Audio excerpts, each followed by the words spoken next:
की शुरुआत में हम देखते हैं कि एक गांव में शादी हो रही होती है, जहां पर आज अमर सिंह चमकीला और उसकी पत्नी अमरजोत परफॉर्म करने वाले थे। तब ये दोनों जैसे ही यहाँ पर आते हैं तो अमरजोत के माथे पर गोली पड़ती है और फिर चमकीला को भी गोली मार दी जाती है। यह समय था 8 मार्च 1988 का। अब ये गोली सबके सामने चलाई गई थी, लेकिन किसी ने भी दंगइयों को देखा नहीं था कि आखिर गोली चलाई किसने। इसके बाद उन दोनों की डेड बॉडी को चमकीला के कुछ साथी उठाकर उसके घर ले जाते हैं। अब चमकीला इतना बड़ा सुपरस्टार था जिसकी मौत पर कई सारे लोग रो रहे थे। फिर हम चमकीला के जिगरी दोस्त टिक्की को देखते हैं, जो कि नशे में कह रहा था कि चमकीला तो हमें छोड़कर चला गया, लेकिन सुपरस्टार तो उसे मैंने ही बनाया है, वरना अगर मैं ना होता तो वो आज भी जुराबे ही बना रहा होता। इसके बाद कहानी पास्ट में जाती है, जहाँ एक दिन चमकीला टिक्की के पास आता है और कहता है कि मुझे गीत गाने हैं और मैं जुराबे बना बना के परेशान हो गया हूँ, इसलिए आप मुझे जिंदा से मिलवा दो क्योंकि आप उसे जानते हो। तब टिक्की चमकीले की आंखों में जुनून देखकर उसे जिंदा से मिलवाता है, जो कि उस टाइम पर काफी फेमस सिंगर था।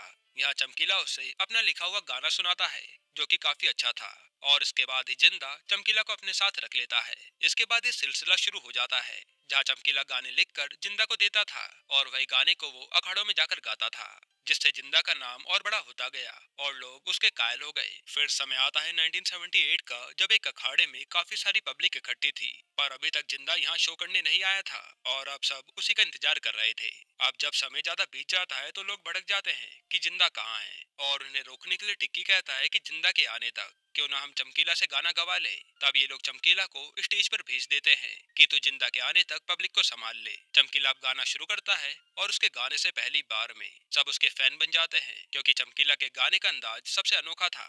थोड़ी देर में वह जिंदा भी पहुंच जाता है और जैसे ही वो गाना गाने आता है तो ऑडियंस कह दे कि नहीं, अब हमें चमकीला का ही गाना सुनना है, जिसे देखकर जिंदा हैरान हो जाता है, लेकिन वो ऑडियंस के सामने कुछ कह नहीं सकता था, इसलिए वो चमकीला को गाने देता है। अब अगले दिन चमकीला जब जिंदा के ऑफिस जाता है तो वहाँ पर जिंदा की साथी बैठी थी, जो बताती है कि वो तो कनाडा भाग गया शो करने के लिए, वो भी किसी नई सिंगर के साथ। तब वहाँ सोनिया का बॉस कहता है कि आज से सोनिया और चमकीला की जोड़ी बनेगी और तुम दोनों ही अखाड़ों में जाओगे शो करने। जिसके बाद चमकीला और सोनिया साथ में कई सारे शो करते हैं और इन दोनों की जोड़ी हिट हो जाती है। यहाँ चमकीला एक से बढ़कर एक हिट गाने बनाए जा रहा था, जो लोगों में आग की तरह फैलते जा रहे थे। पर दिक्कत ये थी कि ये सारे ही गाने काफी अश्लील थे। फिर कहानी प्रेजेंट में आती है, जहाँ चमकीला और अमरजोत की बॉडी घर में रखी थी और वहाँ डीएसपी सर आते हैं। तब डीएसपी सर चमकीला की बेइज्जती करते हैं कि वो कितने गंदे गाने गाता था, कैसा आदमी रहा होगा वो। लेकिन चमकीला के साथ ही डीएसपी सर को आगे की कहानी बताना शुरू करते हैं और सीन पास्ट में जाता है, जहां अब चमकीला के रिकॉर्ड्स काफी तेजी से हिट हो रहे थे। इसलिए टिक्की चमकीला का मैनेजर बन के सोनिया के बॉस के पास जाता है और कहता है कि आप हमें पैसे बहुत कम दे रहे हो, और वो पेमेंट बढ़ाने के लिए कहता है, जिस पर बॉस की चमकीला और टिक्की से बहस हो जाती है, जहाँ बॉस उसकी काफी बेइज्जती भी करता है। जिसके बाद चमकीला सोनिया से अपनी जोड़ी तोड़कर चला जाता है। अब चमकीला बाहर आकर टिक्की को बताता है कि मैं खुद का संगीत बनाऊंगा और खुद ही अखाड़े करूंगा, क्योंकि मैं जानता हूं कि पब्लिक क्या पसंद करती है।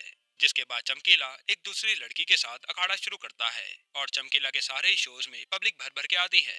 लेकिन यहाँ ये प्रॉब्लम थी कि चमकीला के साथ कोई भी लड़की ज्यादा दिन तक नहीं टिक पा रही थी, क्योंकि लड़कियों का कहना था कि चमकीले के बोल काफी ज्यादा अश्लील होते हैं। पर चमकीले के सारे गानों में लड़की का होना जरूरी था, इसलिए वो आए दिन नई लड़की को चांस देता था और उसका बैंड अच्छे से तैयार नहीं हो पा रहा था।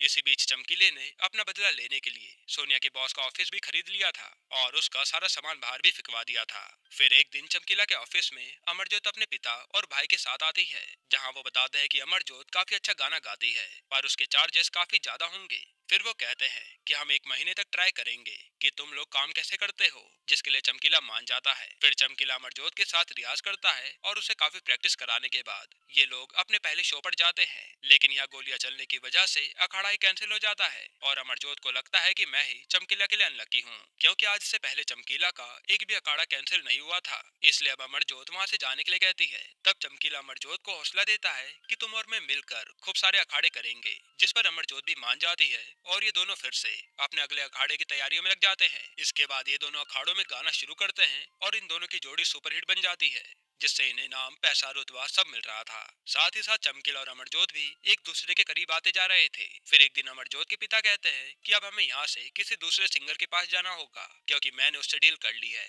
वो हमें ज्यादा पैसे देगा। अब ये बात अमरजोत जाकर टिक्की से बताती है और कहते कि चमकीला को बोल, अगर हमारी जोड़ी बचानी है तो मुझसे शादी कर ले।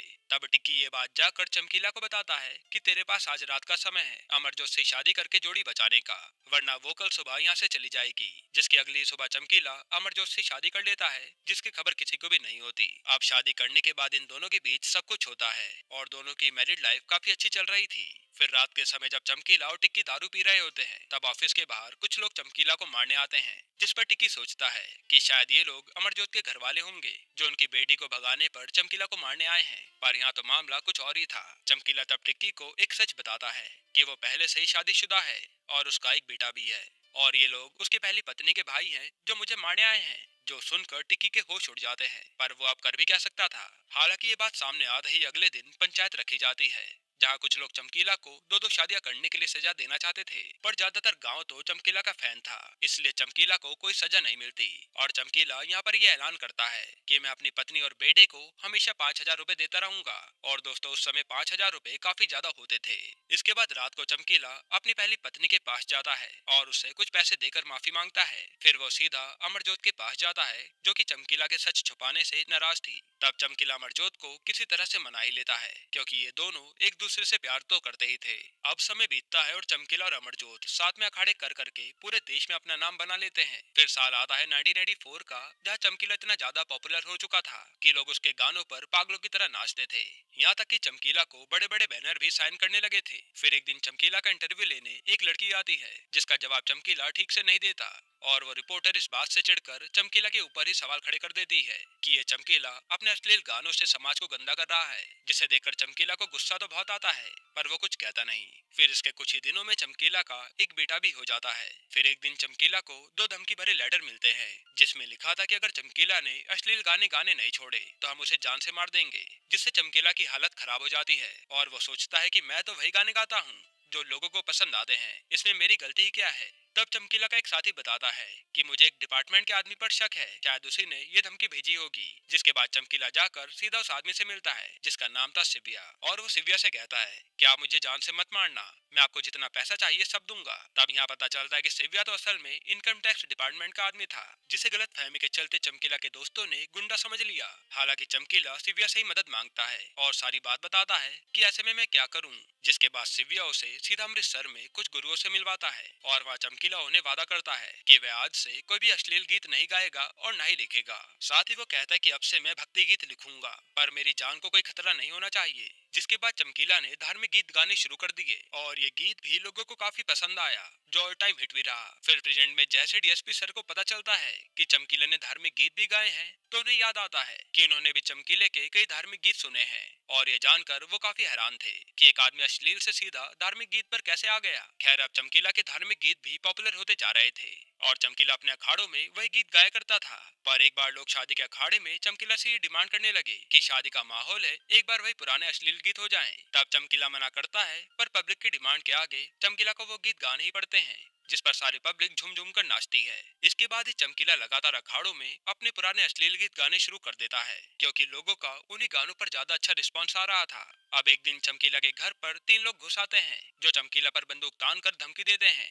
कि अगर तूने अब गंदे गीत गाने नहीं छोड़े तो हम तुझे अभी जान से मार देंगे। तब डर के मारे चमकीला उनकी बात मान लेता है। फिर कुछ दिनों बाद चमकीला अपने शो करने बहरीन जाता है, जहाँ पर वो बिंदास होकर अश्लील गीत गाता है, क्योंकि उसे लग रहा था कि यहाँ पर उसे किसी बात का डर नहीं है। इसके बाद चमकीला का अगला टूर लगता है कनाडा का, जहाँ चमकीला टिक्की की जगह एक नए बंदे को तबला बजाने ले जाता है, क्योंकि टिक्की अपने काम पर ज्यादा ध्यान नहीं दे रहा था। इसी कारण से टिक्की और चमकीला की दोस्ती टूटी थी। अब कनाडा में शो करने के बाद वहाँ का इवेंट मैनेजर चमकीला के पास आता है, और वो उसे बताता है कि यहाँ हॉल में आपसे पहले अमिताभ बच्चन ने इवेंट किया था, जिसके लिए पूरा हॉल भर गया था और हमें 137 सीट लगानी पड़ी थी। पर जब आपने यहाँ इवेंट किया तो हमें पूरी 1,000 से ज्यादा सीट लगानी पड़ी। जिससे सुनकर चमकीला के होश उड़ जाते हैं कि मैं अमिताभ बच्चन जितना पॉपुलर हो गया हूँ। पर तभी चमकीला निराश हो जाता है, क्योंकि उसे डर था कि अब मैंने जिन लोगों से अश्लील गीत न गाने का वादा किया था, वो ऐसे में मेरा क्या हाल करेंगे, क्योंकि मैं तो वो गीत अभी भी गा ही रहा हूँ। अब एक दिन चमकीला को कुछ लोग अपने पास मिलने के लिए बुलाते हैं और वो चमकीला को चेतावनी देते हैं